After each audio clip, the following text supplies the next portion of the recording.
Welcome back to Game Geeks. I'm your host, Kurt Wiegel. Today's episode, D20 Future. Now, D20 Future is a companion book to D20 Modern, which we reviewed back in episode 9.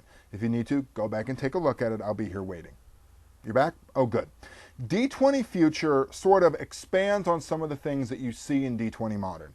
It really presents you with a sci-fi sort of set of rules, engines, ideas, etc. that you can take your D20 Modern game and expand it forward. The core is still there, and you've got to have D20 Modern to run this.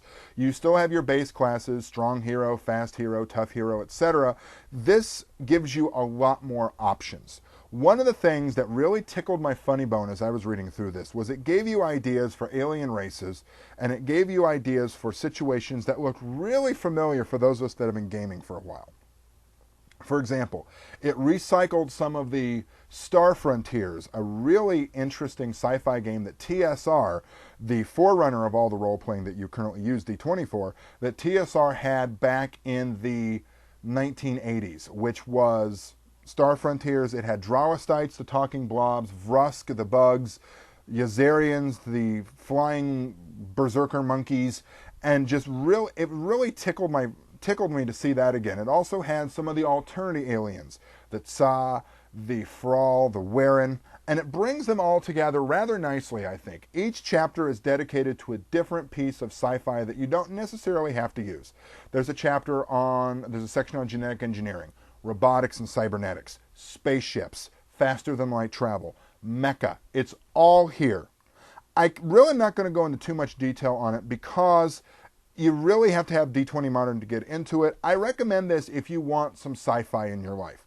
This is a great forerunner game. There are some nice existing properties for D20 Future, probably one of the best of which is Dawning Star and its supplements. That's an upcoming review.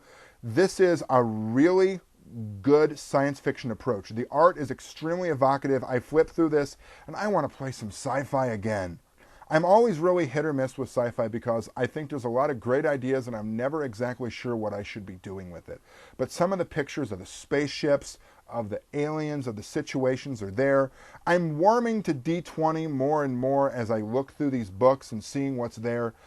It's worth getting for the modularity of it, for the things that you can put into D20 Modern, but you don't have to put them all in. If you don't want genetic engineering in your game, ignore him. If you don't want space opera, you don't have to have it. If you want to play a game of mecha fighting within the solar system for dominance of Earth's tyranny over the colony planets, go for it. The rules are there.